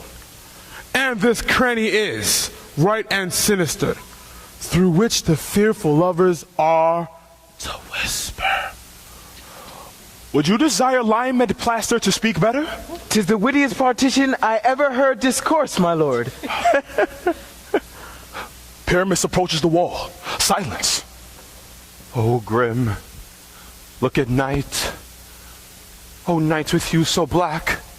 Oh, night, whichever art where day is not. Oh, night, alack, alack, alack. I fear my Thisbe's promises forgot. And Wall, oh, sweet and lovely Wall, that standeth between her father's ground and mine. Oh, Wall, oh, sweet and lovely Wall, show me thy chink to blink through with mine eye.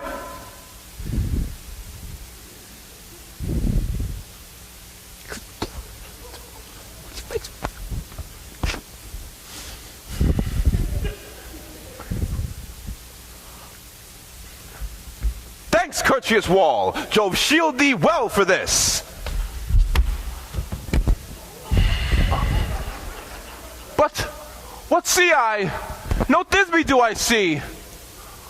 Oh, wicked Wall, through whom I see no bliss. Cursed be thy stones for thus deceiving me. The Wall me Thisbe sensible should curse again. No, in truth, madame, he should not. Deceiving me is Thisbe's cue. She is to enter now, and I am to spy her through the wall. You will see it will fall pat right as I told you. Yonder she comes.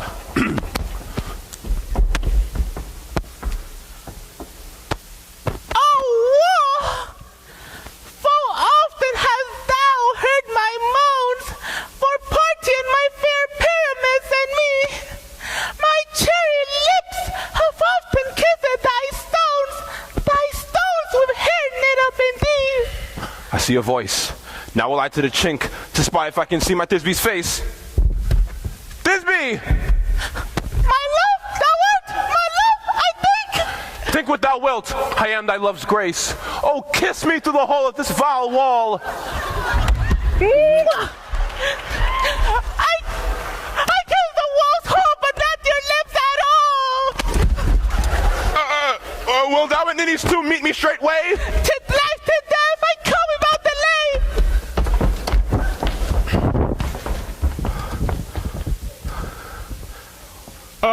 Thus have I, Wall, my part discharged so, and being done, thus Wall away doth go.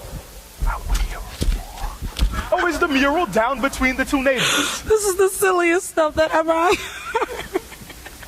The best in this kind are but shadows, and the worst are no worse, if imagination do amend it. It must be your imagination then and not theirs. If we imagine the worst of these men, then they themselves, then they may pass for excellent men. Here come two noble beasts and a man and a lion.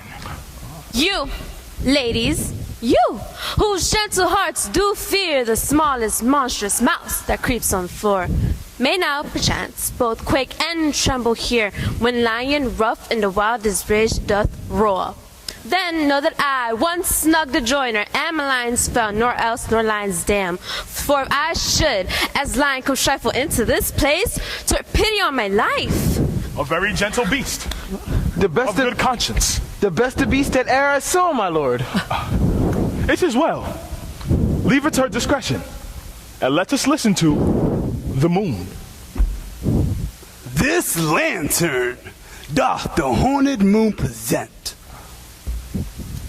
The crickets are screaming at the moon.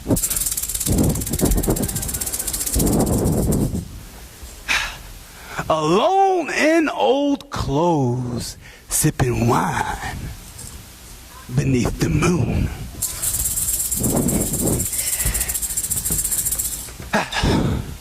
Wash hung out by moonlight. Friday night. I am weary of this moon. I wish it would change. The moon, her magic beam, big sad face of infinity. All that I have to say is that this lantern is the moon. I, the man in the moon. This thorn bush, my thorn bush. This dog, my dog. Why, all these things should be in the lantern, for all these things are in the moon. But silence, here comes Thisbe. This is Owen Ninny's tomb. Where's my love?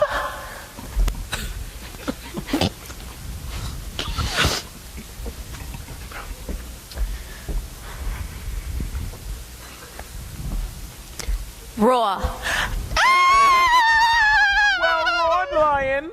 Well run, Thisbe. Well shown, moon. Surely the moon shines with a good grace. Well moused, lion. And so the lion vanished. And then came Pyramus. Sweet moon, I thank thee for thy sunny beams. I thank thee, moon, for shining now so bright. For by thy gracious, golden, glittering gleams, I trust to take up truest Thisbe's sight. But stay, oh spite, oh Mark, poor knight, what dreadful dole is here? Eyes, do you see? How can it be? Oh dainty duck, oh dear, thy mantle good. What? Stained with blood?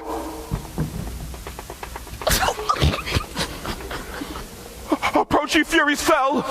Oh fates, come. Cut thread and thrum. Quail, crush, conclude, and quail. This passion and the death of a dear friend would go near make a man look sad. Be true, my heart. But I pity the man. Oh, wherefore nature didst thou lion's frame, since lion vile hath deflowered my dear, which is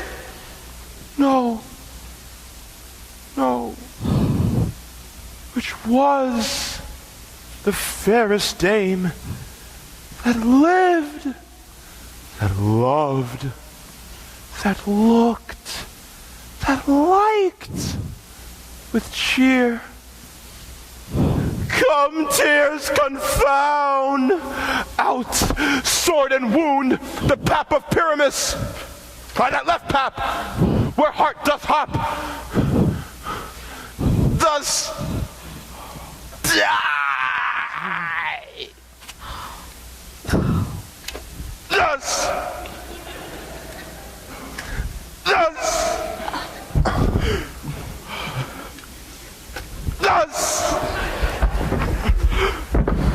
Now I am dead. Now I am fled. Tongue, lose thy light. Moon, take thy flight.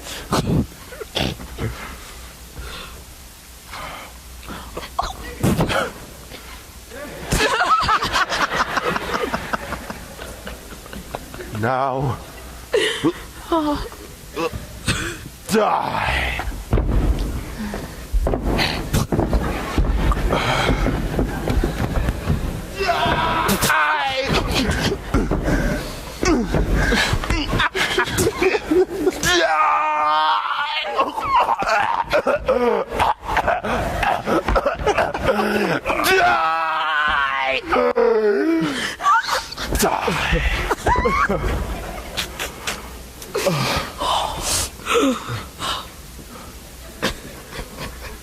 With the help of a surgeon, he might yet recover and prove an ass. How chance Moonshine leaves before Thisbe comes back and finds her lover. She shall find him by starlight. Here she comes. And her passion ends the play. I hope she will be quick. She hath already spied him with those sweet eyes.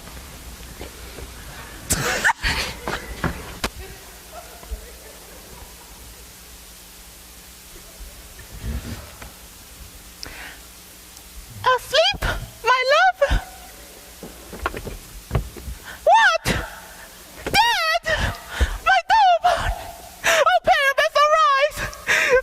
Speak, quite dumb! Dead! A tomb! Must cover thy sweet eyes!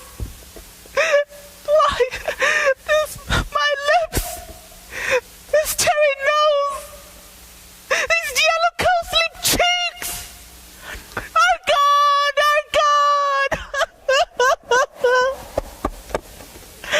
Our lovers make moan. His eyes were green as leeks. Oh, sisters three, come to me with hands as pale as milk. Lay them in gore, since you have sure, with shears the thread of silk. Tongue, not a word. Come, trusty sword, come, my blady brew.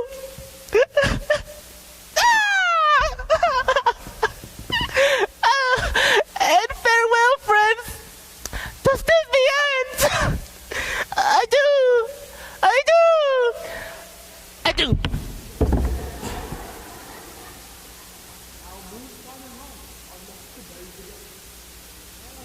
Two.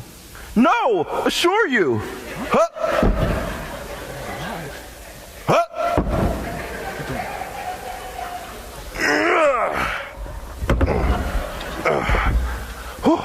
The wall is down that parted their fathers.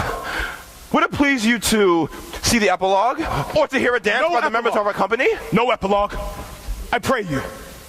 For when all the players are dead, there need none.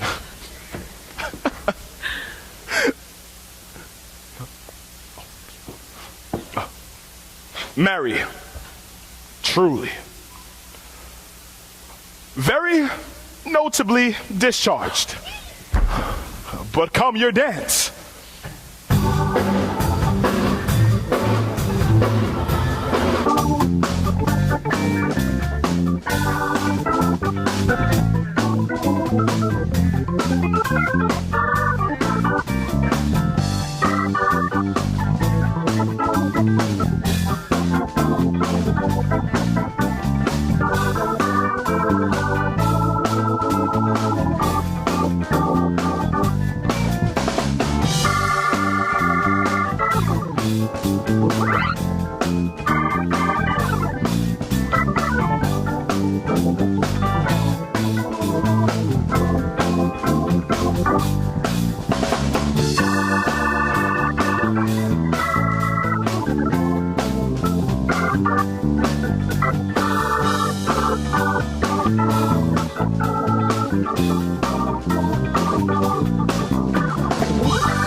Very nice.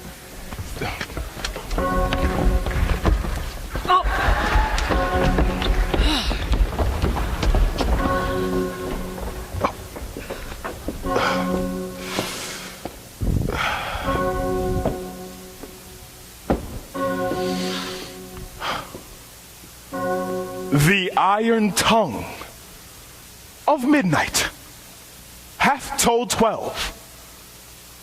Lovers, to bed. 'Tis almost fairy time. I fear we shall outsleep the coming morn, as much as we this night have overwatched. This palpable gross play hath well beguiled the heavy gate of night. Sweet friends, to bed. A fortnight hold we these solemnities. In nightly revels and new jollity.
which by us shall blessed be. So shall all the couples three ever true in loving be.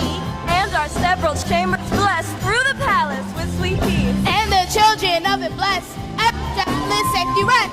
Trip away, make no stay. Meet me out by break of day. Woo!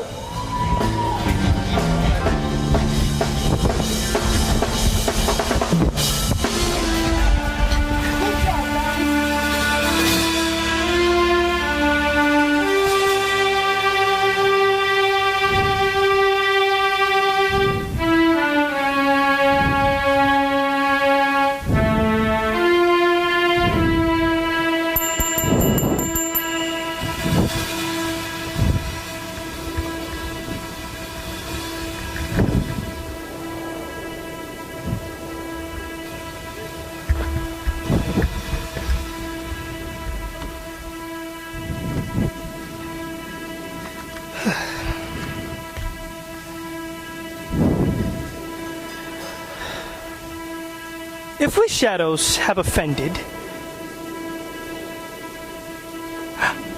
think but this, and all is mended, that you have but slumbered here, while these visions did appear. And this weak and idle theme, no more yielding, but a dream. Gentles, do not reprehend. If you pardon, we will mend, and as I am an honest puck, if we have unearned luck, to escape the serpent's tongue, we will make amends ere long, else the puck a liar call. So good night unto you all.